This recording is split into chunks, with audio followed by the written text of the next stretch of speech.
Donc, comment faire pour choisir les bons mots-clés? Je vais vous introduire à une plateforme qui s'appelle SEMrush. SEMrush.com, vous le voyez ici. Vous tapez juste sur Google SEMrush.com ou sur n'importe quel navigateur, SEMrush.com. SEMrush.com, c'est en fait un outil qui vous permet en fait de faire l'analyse de votre SEO sur votre site, mais aussi pour pouvoir écrire des articles, trouver les sujets tendances qui pourraient intéresser vos lecteurs et qui pourraient être plus facilement référencés sur les moteurs de recherche. Pour avoir accès à SEMrush, vous devez d'abord créer un compte. Donc vous créez un compte SEMrush, puis vous avez accès au tableau de bord de SEMrush. Par défaut, SEMrush, il a des fonctionnalités gratuites, mais en général, c'est une plateforme payante. Toutefois, vous avez accès à des fonctionnalités gratuites que vous voyez ici. Donc, vous pouvez par exemple cliquer sur vue d'ensemble du domaine et vous avez accès aux données sur, par exemple, on va taper, par exemple, vous souhaitez faire la recherche d'un de vos concurrents, vous tapez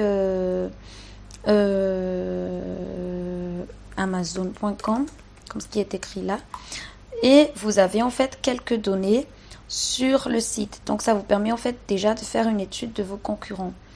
Mais ce que nous allons voir aujourd'hui, c'est surtout l'étude des mots-clés. Donc comment ça marche? Vous allez sur Keyword Magic Tool. Keyword Magic Tool et vous attendez un peu. Et en fait, Keyword Magic Tool, il vous permet en fait de faire une étude des mots-clés. Donc on va taper un autre mot-clé à part Amazon.com. On va taper par exemple coronavirus. Et on fait la recherche des mots-clés. Et en fait, cet outil, il va vous donner en fait tous les résultats sur une durée déterminée, sur volume, etc. Donc par exemple, avec le mot-clé coronavirus, vous avez 3 350 000 résultats sur la dernière semaine. Les résultats, en fait, ils sont d'abord très recherchés, puis ça baisse, donc la tendance baisse. Par exemple, si vous cherchez un mot-clé avec une tendance qui est en train de monter, c'est coronavirus stade 3. Donc là, par exemple, il y a une tendance qui monte. Donc ça, c'est des études. Vous pouvez ensuite, pour avoir plus de détails, cliquer sur le mot-clé coronavirus et SEMrush va vous rediriger en fait vers les détails. Donc, le volume dans un lieu. Donc en France, il y a 3 400 recherches par semaine. Donc aux États-Unis, on a 6 millions. En Allemagne, on a 2 millions. En ce qui concerne le référencement, il est très difficile à référencer, donc 100% difficile. Il demande beaucoup d'efforts de SEO, de construction de liens et de promotion du contenu, c'est-à-dire de la SEA. Ensuite, quels sont les mots-clés variants? Donc les gens, ils tapent coronavirus, coronavirus France, bilan coronavirus, Covid coronavirus direct, coronavirus Angleterre.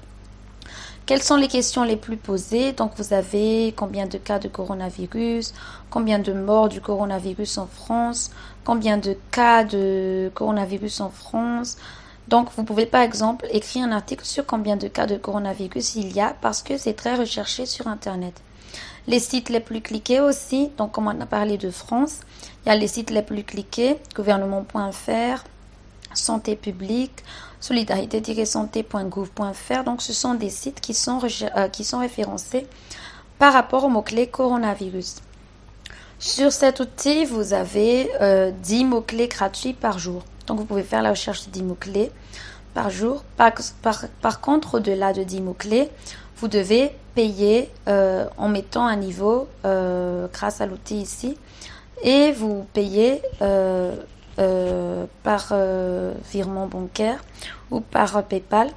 Et vous avez accès à toutes les fonctionnalités payantes de SEMrush.com.